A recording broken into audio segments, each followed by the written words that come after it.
Reality is brought to you in part by Hubbards.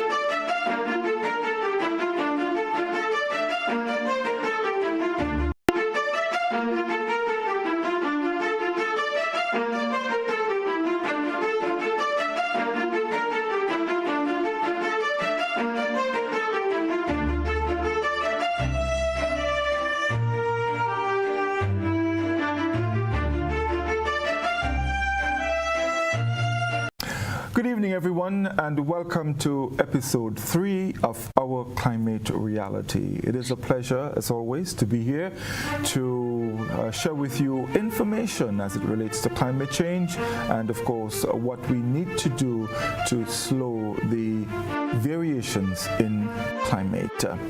This evening, we have with us Dr. Michael Taylor, and he's from the Mona campus in Jamaica, and, of course, no stranger, Dr. Teddy Allen. He was here with us last week, and he's back to share with us more pertinent information. Terry Walters is with me, my co-host. This evening, we'll do our best to share with you some very, very pertinent information. Changes that are normally brought about by climatic variations have caused major environmental concerns worldwide. These changes, without doubt, bring about a crisis of huge proportions, which affects the regulators of environment economically, socially, and even politically. Global climate change is not a future problem. Changes to Earth's climate, driven by increased human emissions of heat-trapping greenhouse gases, are already having widespread effects on the environment. Some changes, such as droughts, wildfires, and extreme rainfall, are happening faster than scientists previously assessed. In fact, according to the United Nations body established to assess the science related to climate change, IPCC, modern humans have never before seen the observed changes in our global climate. And some of these changes are irreversible over the next hundreds to thousands of years. Scientists have high confidence that global temperatures will continue to rise for many decades, and that is mainly due to greenhouse gases produced by human activities. When the weather pattern shifts, for instance, this normally leads to a very big threat in the production of food, owing to the fact that climatic conditions become relatively unpredictable. Therefore, it is very important for all to ensure that we take the required steps that are essential in limiting the factors that lead to climate changes in our areas. When we come back, we'll formally introduce you to our guest and get into a discussion for this evening. We'll be back in just a moment. You're watching Our Climate Reality on GBN Television, brought to you in part by Hubbards. Hubbards is once again innovating the way you shop with its new online store, providing 24-hour shopping convenience. You can shop now for appliances, hardware, houseware, building material, and more. Free delivery island-wide. Start shopping now at hubbardshardware.gd. Safe, convenient, reliable.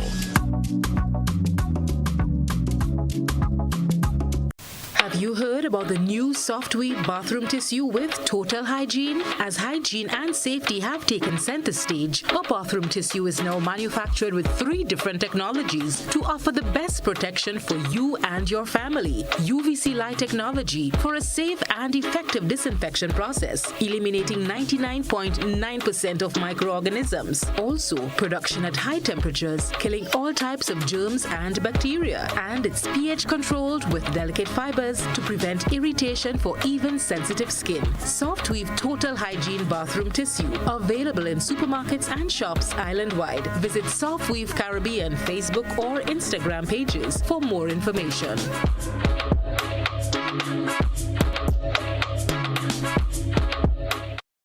Do you have muscular pain that no one can find a solution for? Are you tired of taking meds for joint and other pains? Hills and Valley Medicare Center on Grenville Street, St. George is here to help you heal. We will help you map a path to your full recovery. Visit us Monday to Saturday for a consultation with our on-site doctor, physiotherapist, and massage team. You will be glad you did. Our Medicare Center, a proud member of the Hills and Valley group of companies. On the hilltop or in the valley, we are with you wherever life takes you. Hills and Valley Pharmacy. Your health is our business.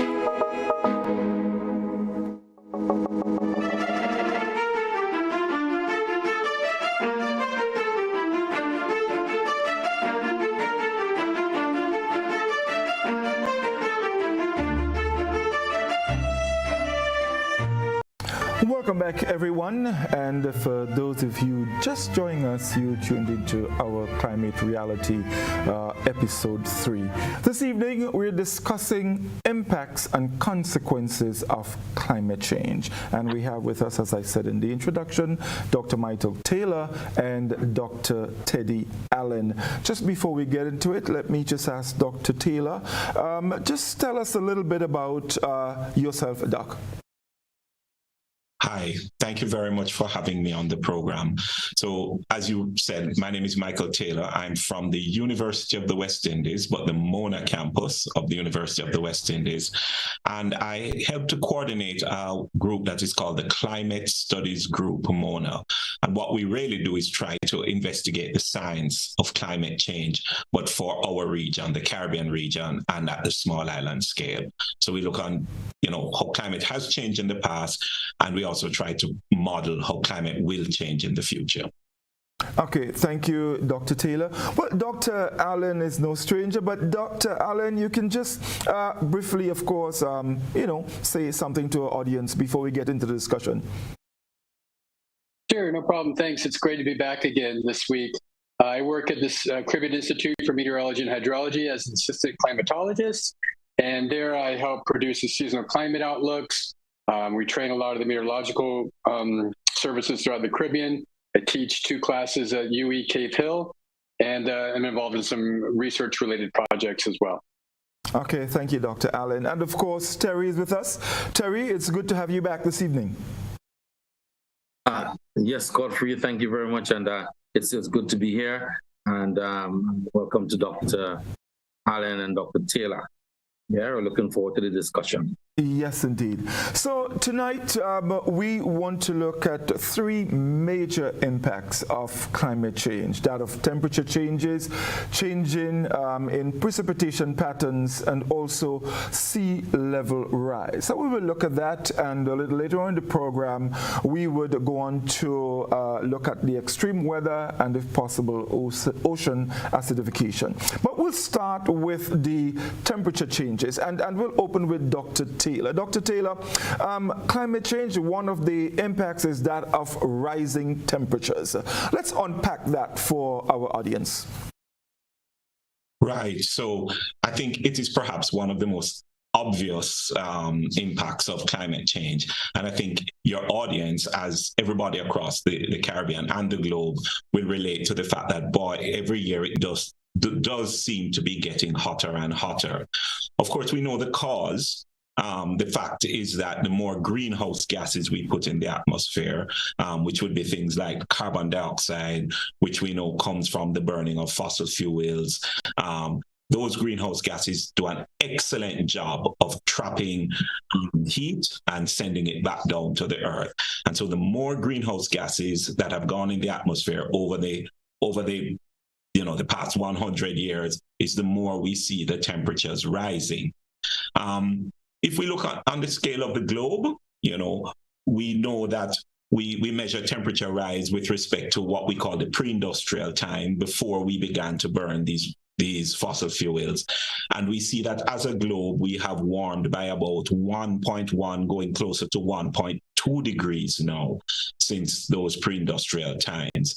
To put that in context, I know throughout the Caribbean, many times we spoke about, especially in years coming up, 1.5 to stay alive, which was we should not warm more than 1.5 degrees above pre-industrial times. Well, the globe has warmed about 1.1 to 1.2 of those 1.5 degrees. So you can see that the warming has been significant.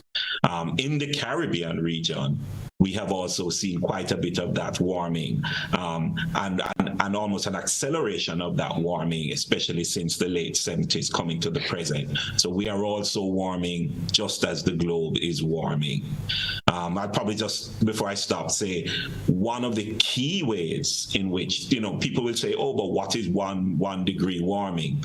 One of the key ways in which that warming is playing out, especially for us in the Caribbean, is that when we think of the number of really, really, really hot days that we get, and we know that we can get hot, or really, really, really hot nights that we can get, we have seen a steady increase in those numbers. One recent study suggests that we have seen 23 to 25 more hot days now than we had, say, in the 1950s, which means that, boy, it's getting hotter earlier in the year, because those hot days have to go somewhere. And summer, really intense summer, is lasting longer in the year.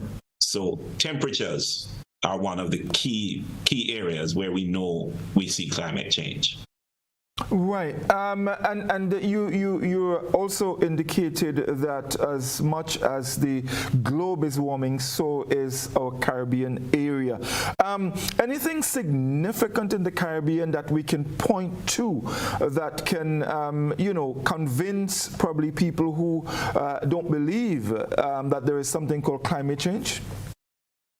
In terms of temperatures, you're asking? Yes. I would say, think about your life. And one of the ways that I think many Caribbean people see climate change is we are used to, going to work in the days, and if we're fortunate, we get to stay in an air-conditioned office.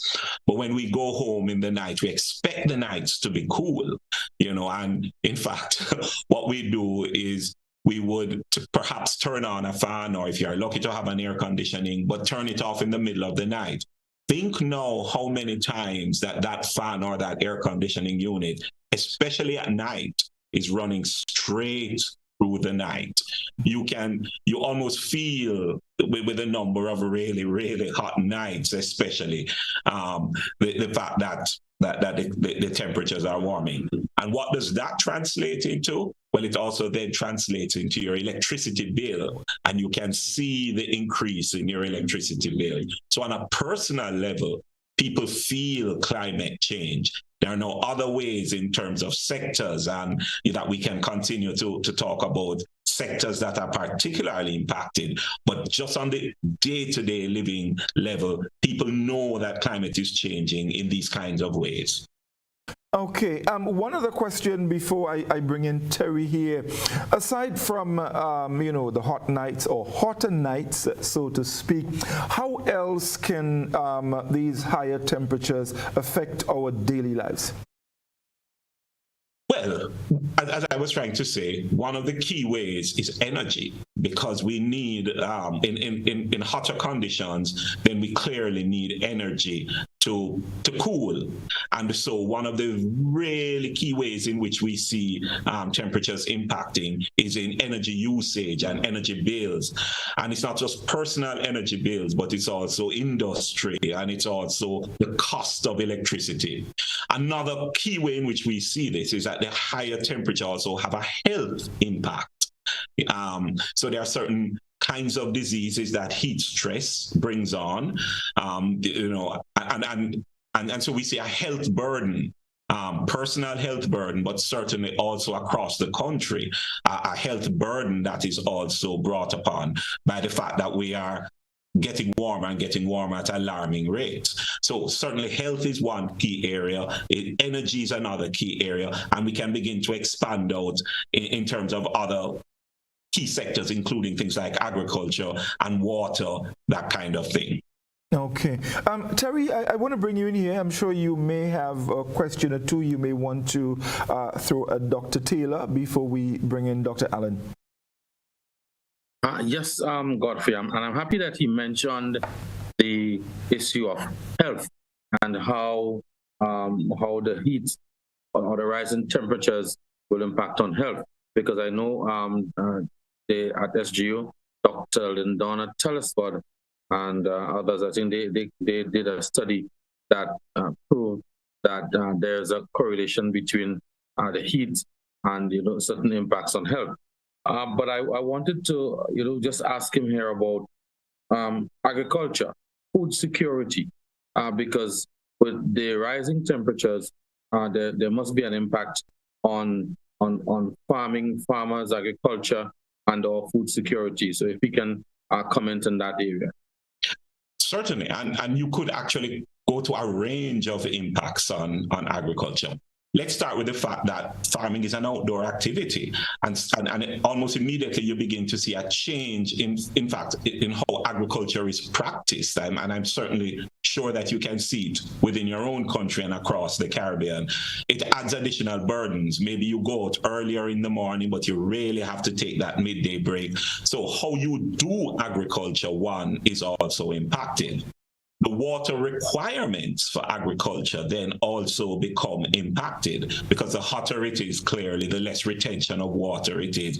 And so you now have a cost burden to the water requirements for agriculture. The energy requirements for agriculture also get impacted. The kinds of planting that can be done or that thrives in a hotter weather also gets. So you can almost begin to see a range of impacts across the agricultural sector. Well, when you add up that range of impacts, that has a cost to delivering agriculture. And so if agriculture can even deliver in spite of the warmer temperature, it comes at a higher cost. And when it comes at a higher cost, now we are talking about threatening especially the availability of certain agricultural produce to our Caribbean region, and we begin to talk about a threat especially to food security. Yes, Terry, anything else you would like to ask? Yeah, I think at this time, just to ask if Dr. Taylor knows about any study that was commissioned to look at the heat and health in the region. Any other studies that may have been commissioned? Yes, there are actually quite a number of studies that have been done looking at climate change impacts on the Caribbean region, including the impact of heat on health. And I know you're going to bring in Dr. Allen very soon. And I think the CIMH is also beginning to put out some health bulletins as early warnings. There are studies that look on heat, especially on asthma, the incidence of asthma, on heat stress. You asked me about agriculture a while ago. Interestingly, there's a recent study in the region that looks on heat stress in animals and productivity of animals, of this farming sector, looking both on chickens and laying, both looking on productivity of milk in cows. So there's a recent study that also takes the impacts of heat stress on agricultural productivity from the livestock point of view. So there are a number of studies that have actually recently been done in the Caribbean region that pick up both human health and impact on agriculture, livestock. Okay. Right, Dr. Taylor, one final question before we bring in Dr. Allen. A lot of time when the climate change discussion comes up, we hear a lot about the melting Arctic ice and glaciers and so melting. Of course, we don't have these things in the Caribbean, but how can the melting of Arctic ice sheets and glaciers affect us in the Caribbean? Well, I heard you say at the beginning of the program that you were probably going to go on to sea level rise at a little later point.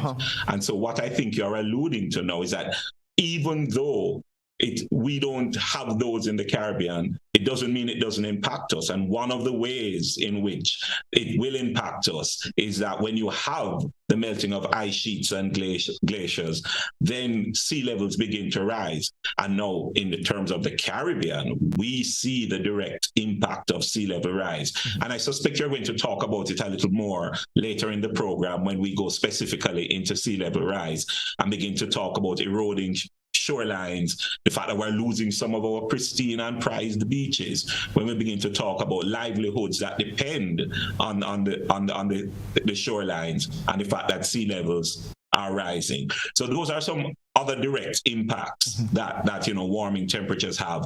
But as I say, I suspect you're going to go on to it in a little while. Yeah, we will. So let's bring in Dr. Allen. One of the other impacts has to do with changing precipitation patterns. Let's talk about the causes of that and maybe global and regional trend, the impacts and the consequences. Dr. Allen. Okay, thank you very much. Right, so when we talk about precipitation, there are two main ingredients that we like to consider. Number one is the amount of moisture that's available. And number two are the processes that allow that moisture, that water vapor, to be converted to rainfall. So those are the two critical components that you need for precipitation. Now, as you can imagine, with global warming, you're introducing more heat to the atmosphere. You allow more evaporation to occur. And with more evaporation, you're allowing more water vapor into the air. So if you're increasing one of your primary ingredients for rainfall, the moisture content, you're essentially allowing a higher probability of more rainfall to occur when it rains. And in fact, there is a principle that has related 7% more, or I should say the air can hold 7% more water vapor for every 1 degree of increase.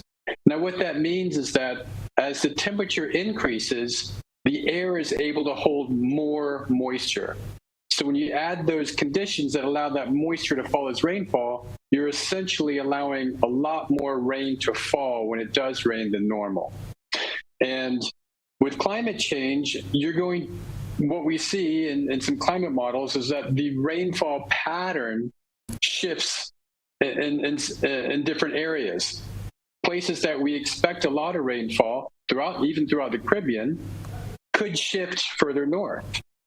And that may all be related to changes in the temperature differences between the equator and the North Pole. So you have these larger global scale temperature variations that are causing regional effects throughout the Caribbean.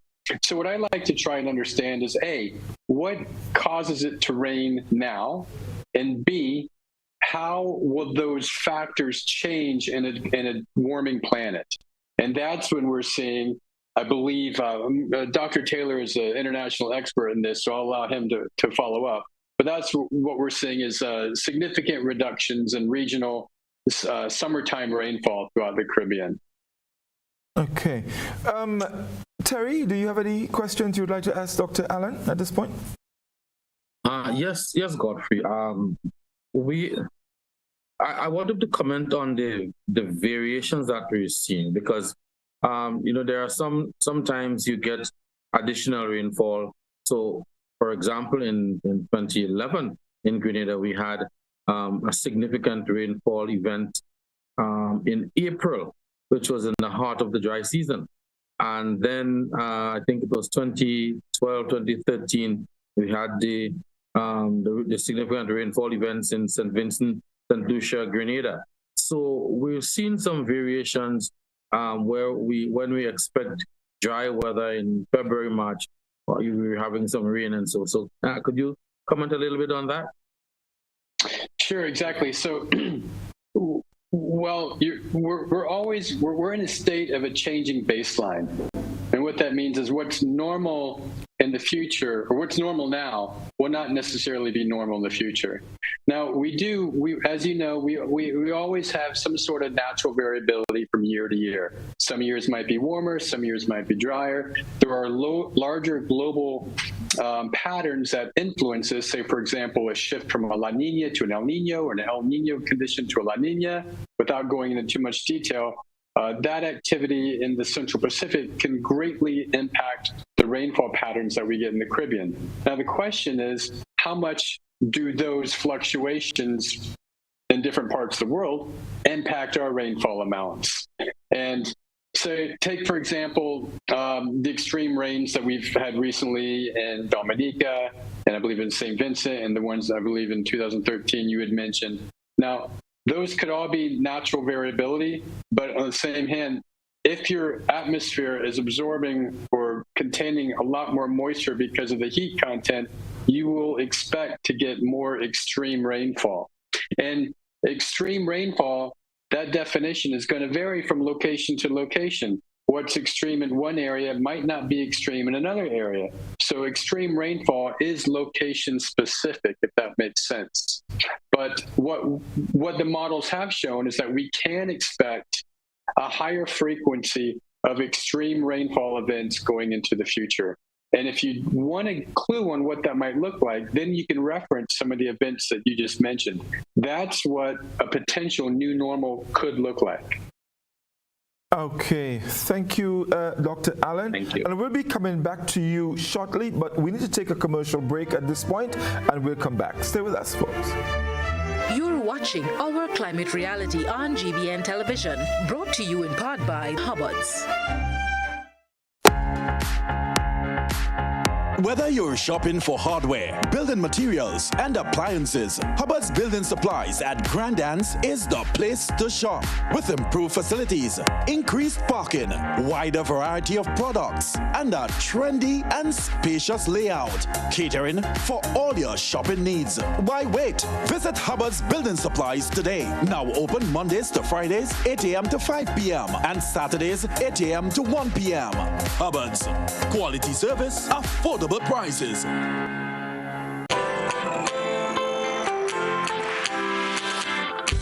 When you need someone to help you to your feet, I'll be that beacon to your highest peak. Oh, I'll be right next to you, no, I will never leave. Come on, take my hands, we got everything we need. Cause you can look to me whenever you're in need. Just call on me and I'll be on my way. I'll be by your side, never to divide, the light that shines our way. Wherever your road leads, we'll be right there with you. Wherever your road leads, we'll make your dreams come true. Next side, next side, next side, next to you. Nexa Credit Union, with you wherever your road leads. When a loved one passes on, we all need the comfort, support, and guidance of a trusted friend. You can rely on LaCour Brothers Funeral Home. We provide a personalized professional service that exceeds all expectations. Our dedicated staff responds to your every need with the greatest detail, ensuring affordability with a variety of options. Our upgraded state-of-the-art facilities, spacious air-conditioned chapel with live internet streaming, a modern, environmentally safe crematorium, the only of its kind on island, private viewing spaces, large on-site repast center, a modern transportation fleet. Join our burial society today and make personalized arrangements for that final moment. As you prepare to enter your loved one into eternal rest, visit or call LaCour Brothers Funeral Home and select a package that brings added comfort to the entire family. LaCour Brothers Funeral Home and Burial Society, continuing a tradition of excellence.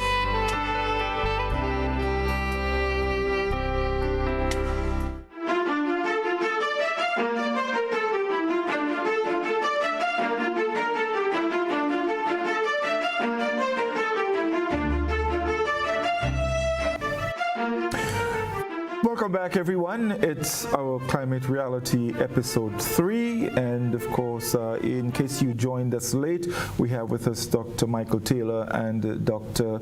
Teddy Allen, and of course, Terry Walters. This evening, we're looking at the impacts of climate change, and we've looked at the temperature changes and changing precipitation patterns. Before we move on to sea level rise, which mention was made of earlier, Dr. Taylor, is there anything you'd like to add as it relates to changing precipitation patterns?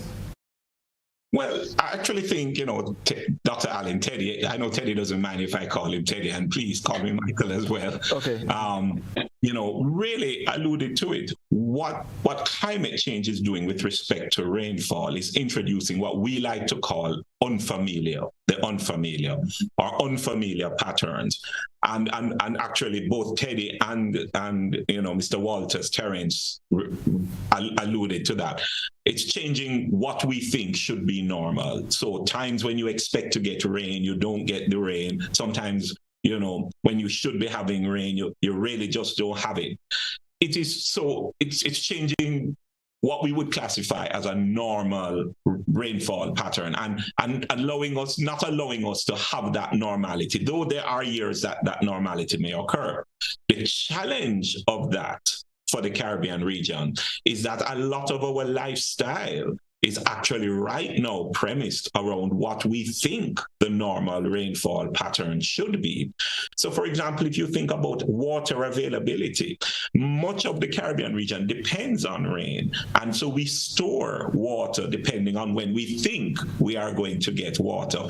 And if suddenly we don't get it, it throws our entire lifestyle into problems. And the familiarity isn't only in when we should get rain, it's also in how the rain falls, so the nature of how rain falls.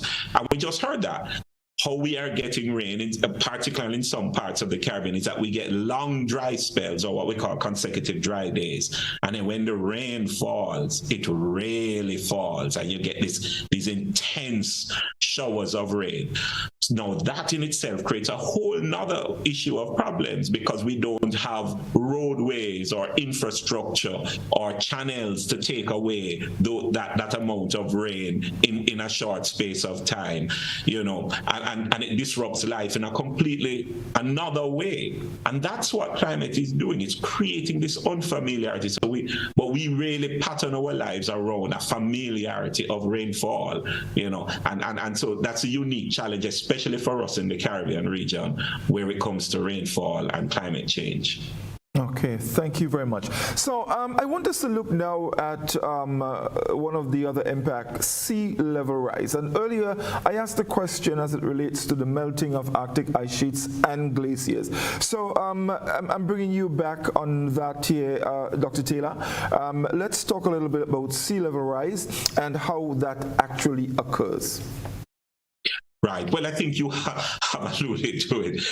There are really two kind of ways in which we think about sea level rise. One is the very obvious way that you have mentioned. So there are these ice sheets and there are glaciers. They're not in our region, but clearly the warmer it is, it allows for them to melt. And therefore you're putting more water, so to speak, liquid water.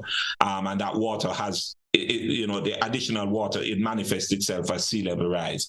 The other way, though, and I think a lot of us know this, is that, of course, as you increase the temperature of the water, when you warm water, it expands.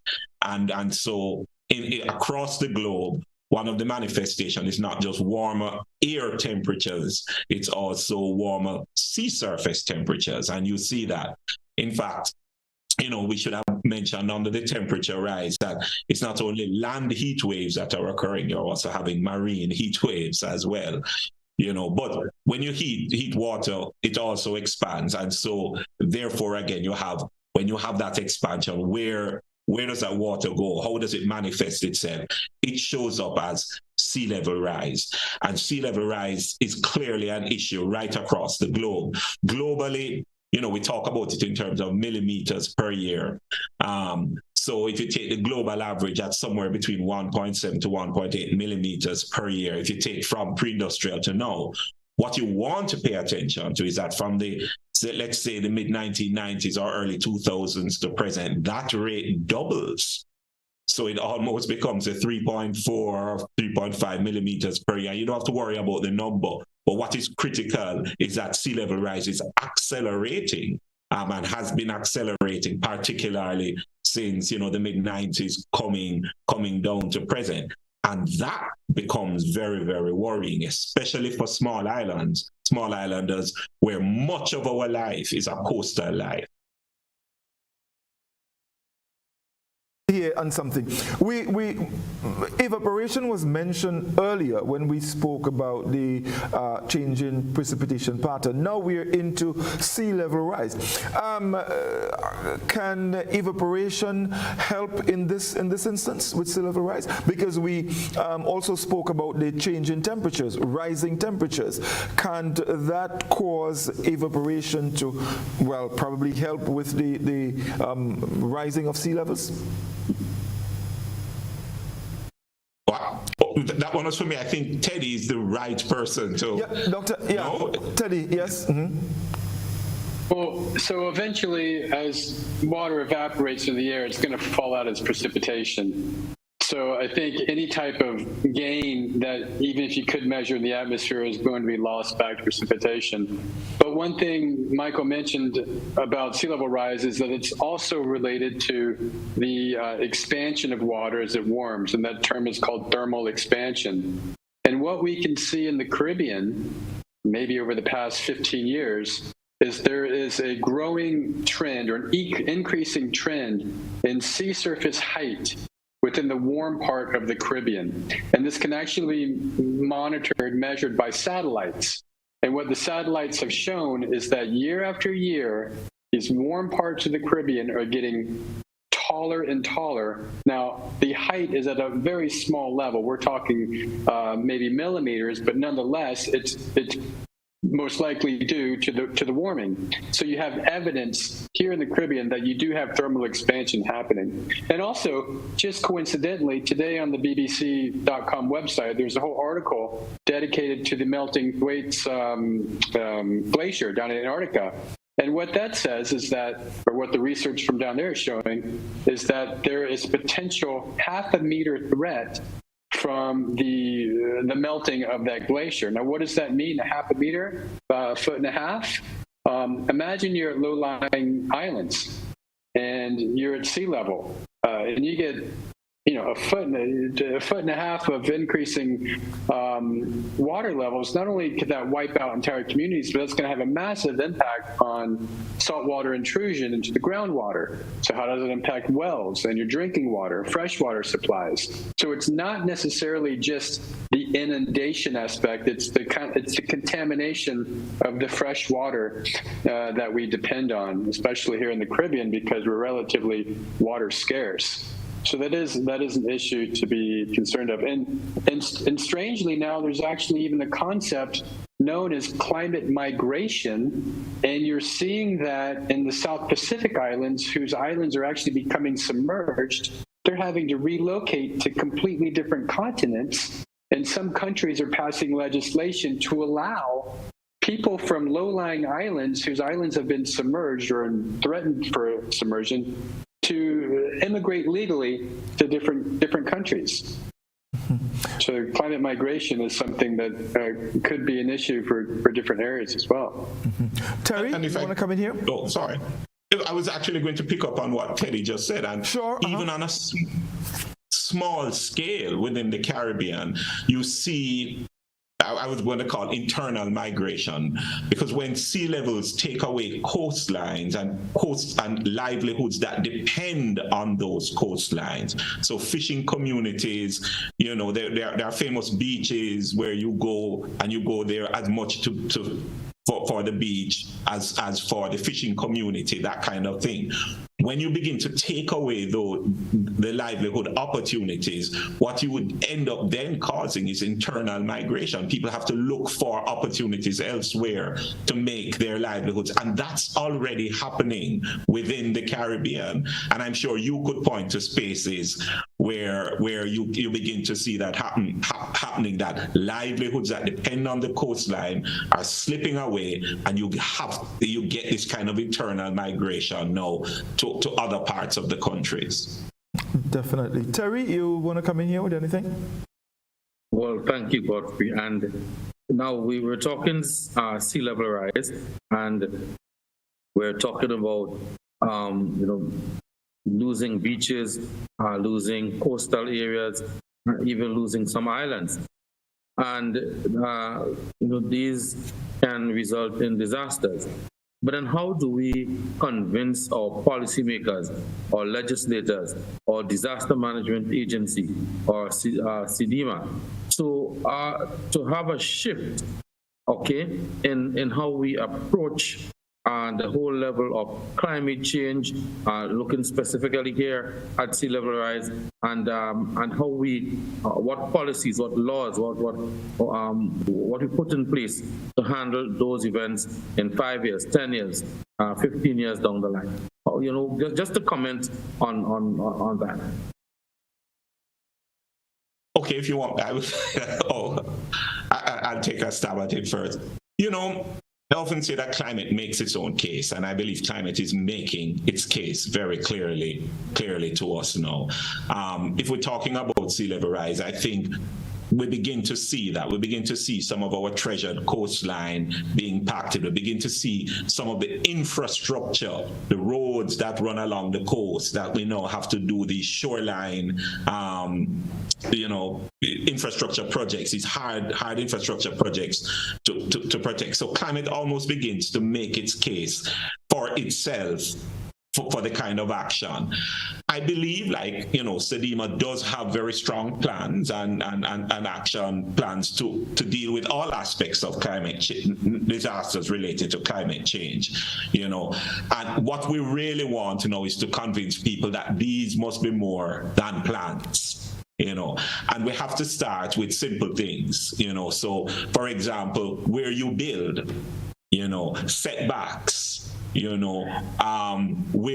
what kind of structure you need to build, So you're talking about building codes, you're talking about zoning policies, those are the kind of starting places which those things need to recognize that climate change is a reality now and will continue to be. So they now have to factor in, especially the continue to be. So we start with those kinds of things because climate is making its strong case already. The laws, the protection of the natural resources that help to buffer sea level rise, your mangroves and the other natural wetland ecosystem things that help in those things. Protection laws, building laws, setback laws, zoning laws. Start with those kind of areas. Make sure they capture and recognize climate change as a factor. Yes, indeed. I want to go back to Dr. Allen. Higher storm surges, more intense hurricanes, and so on. In the East, we call them cyclones. How can the sea level rise at just such a minimal rate, cause such devastating action by the sea? Some years ago, we had a storm surge here in Grenada that did some serious damage to our city and other coastal areas. Let's talk a little bit about this. Sure. So when you mention things like tropical storms and cyclones, you have what's called storm surge that's associated with it. And you can imagine storm surge as a mound of elevated water that travels along in the direction of the storm, because the storm is essentially an area of, you could imagine, low surface pressure, so everything kind of wants to suck up a little bit, so it has a mound of water. Now, as that storm approaches land, that mound of water follows it, and that mound of water could be anywhere from 2 to 3 feet to 15, 18 feet, depending on the magnitude of the storm. So when you couple that storm surge impact with a hurricane, for example, with an already rising sea level, a higher initial background state of the water, it's just going to act to amplify it, right? And so, going back to policy, one thing that I think really needs to be done, and I see some really good cases of it being done, is to invest in monitoring. In a lot of cases, this idea of sea level rise and climate change is a mere abstraction for a lot of people. But if you can put monitoring devices, they can be as simple as a water telemeter, basically a small little box that measures sea level, very inexpensive. You can capture your daily sea level rates or levels from there, and you have a 5 or 7 year time series of that, and you can see right away, whoa, okay, so it's real in my backyard. And then that can be presented to some policymakers who say, look, the data is here, and here's how we need to respond to it. And the key is to understand if what you're doing is sustainable or not when it comes to the coastal development. You can look at Miami, Florida as a prime example of unsustainable coastal development. And it's costing them millions to maintain their condos in South Beach because of sea level rise. Maybe 10 years ago it was a debate, but presently there's no debate about that. So when it comes to looking at storm surge, what's the frequency of forecasted hurricanes with climate change, coupled with what's the projected rate of sea level rise? So, yeah, these are a concern. There is some uncertainty with hurricanes. With the warmer environment, you expect more intense hurricanes. But what does that mean with the frequency of hurricanes? I think there's a lot of research that's still coming out with that right now. Okay. Thank you, Dr. Allen. Dr. Taylor, anything you want to add in here before we go to a final commercial break? No, I think Teddy, has put it very clearly. And I really want to endorse what he said about monitoring.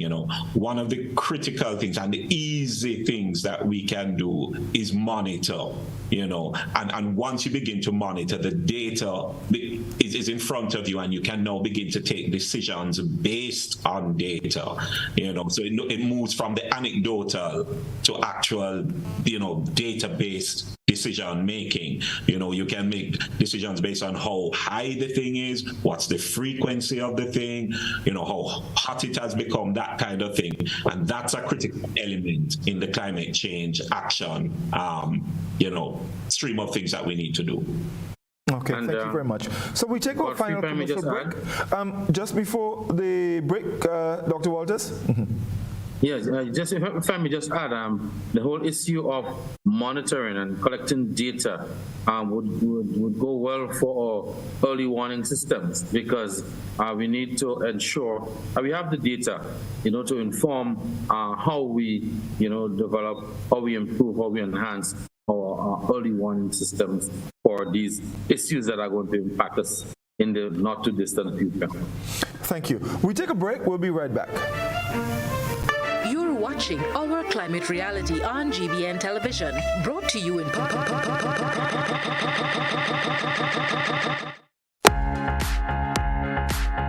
Whether you're shopping for hardware, building materials, and appliances, Hubbard's Building Supplies at Grandans is the place to shop. With improved facilities, increased parking, wider variety of products, and a trendy and spacious layout, catering for all your shopping needs. Why wait? Visit Hubbard's Building Supplies today. Now open Mondays to Fridays, 8 a.m. to 5 p.m. and Saturdays, 8 a.m. to 1 p.m. Hubbard's. Quality service, affordable prices.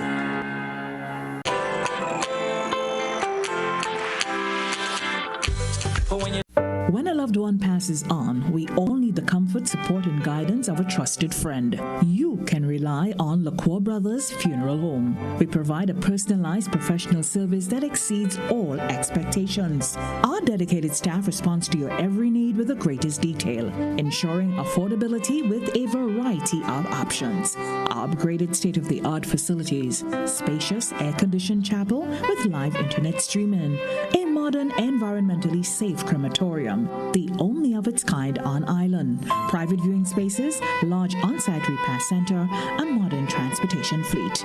Join our burial society today and make personalized arrangements for that final moment. As you prepare to enter your loved one into eternal rest, visit or call LaCour Brothers Funeral Home and select a package that brings added comfort to the entire family. LaCour Brothers Funeral Home and Burial Society, continuing a tradition of excellence.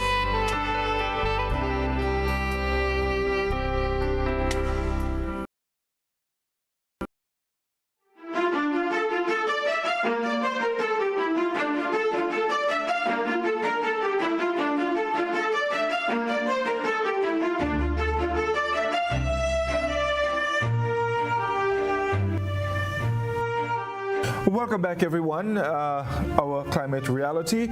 So we've looked at a few impacts of climate change. We've looked at the increase in temperatures, the changing precipitation patterns, and sea level rise. And there are more that we can go into. But of course, as the series continue, we will be looking into that. Gentlemen, I want us to put this together. The three that we've considered, the increase in temperatures, precipitation, sea level rise, and see how they correlate to each other. And one significant thing I want to ask, now it is said that wind drives weather. Of course, in hurricanes, we know the damage that winds can do, and it also impacts, the swells in the sea and everything like that. Does it have any place in all of that? So let's put it together and look at how they correlate and touch a little bit on the action of the wind in all of this. Dr. Taylor, we start with you. Well, the climate is a system, an interrelated system.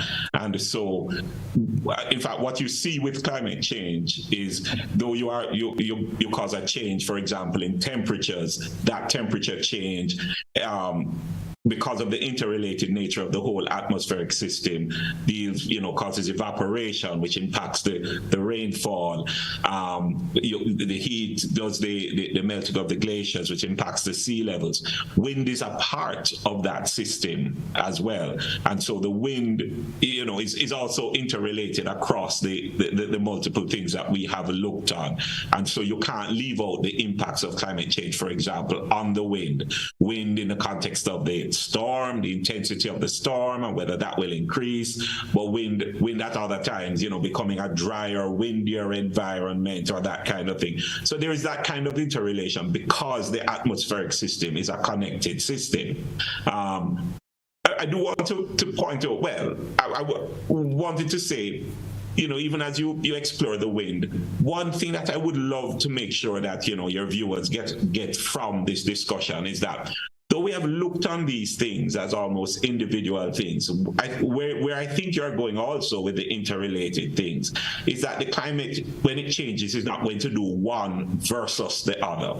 So it's not that we're going to have temperature rise, and then when we're finished with that, we will have, variable rainfall. And when we're finished with that, we'll have sea level rise. And that's a problem for the Caribbean region, that we're going to have multiple of these things happening, and we see it already at the same time. And so we have to learn to live in this kind of multi-hazard environment that climate change is bringing about. And we have to figure out how to do that. So that's an important part of the interrelation. It's not going to be one versus the other. It's this new unfamiliar environment where multiple hazards causing multiple risks exist, and it's how we then live with that. Dr. Allen? Yeah, so I'm glad you brought up wind, because as a meteorologist, that's my favorite topic, and I think it's very relevant and pertinent to what we're talking about here, because it's the wind that's determining our climate system, and our climate system is based on what we expect to be normal. So wind actually determines where it rains, where it doesn't rain, and it does that by areas where the wind is coming together or converging are favorable areas for rainfall. Where the wind is spreading apart or diverging, it's areas that inhibit rainfall. And it's the common or the predictable wind patterns that we've seen over hundreds of years that tell us where it's going to rain most likely and when it's going to rain. Now, what happens is that the wind is nothing more than an adjustment to temperature differences. So as our temperature differences change on the globe, our wind is going to change. Our wind is going to correspond to that and react to that. And these wind patterns are going to potentially shift locations. And when these wind patterns shift locations, so do the areas of expected rainfall change as well. So understanding the wind is very important. And in fact, at the CIMH, we published a scientific article last year that shows that there are actually decreasing trends of wind in the Eastern Caribbean.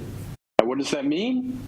Does it show evidence of an already shifting climate pattern? Does it support the claim that, or the projection that the Caribbean may be drier in the future summers? We'll have to put more time and energy in that. But the wind is very critical in understanding these climate patterns. Okay, thank you very much. Dr. Walters, anything you want to add in here? I am happy that you mentioned the multi-hazard environment because sometimes in the Caribbean, we focus a lot on hurricane season. So there's a lot of hype during the hurricane season. And we tend to forget that we live in a multi-hazard environment. And with all these impacts of climate change that can occur at any time during the year, we must be cognizant that that several of these hazards can occur at the same time. So, for example, in St. Vincent, we had the volcano and we had weather events in St. Vincent, and they had flooding events. So, I just wanted to drive that home to our viewers and listeners that we live in a multi-hazard environment, and these hazards can occur at any time during the year. Okay, thank you, Dr. Walters. Gentlemen, we're practically out of time for this evening, so I'll give each of you 45 seconds to make your closing remarks. Dr. Taylor, we'll start with you. Well, I want to say thank you very much for having us on. These kinds of discussions are very important, and they're very important for just driving home the point that climate change is in fact a real phenomenon, and it is already occurring, and we are already beginning to feel the impacts in our region. And those impacts are not just restricted to the physical impacts, more rain, hotter, but it then impacts our quality of life and how we are able to, to really live on a day-to-day basis. And that's the significance of climate change, I think. Dr. Allen, your closing words? Yeah, thank you for having me again, too. It's always a pleasure to participate. I was just going to say that sustainability is the key term, and we have to understand what our current climate pattern is, and then try to understand how that pattern might change in the future. And of course, the changing climate pattern will force us to shift our lifestyles, or could force us to shift our lifestyles. But let's also remember not just to keep it in a human-centric viewpoint. There's a whole biosphere out there that's going to be impacted. Coral reefs, marine ecosystems, agriculture, chickens, poultry farmers, and most of it is going to have an economic impact.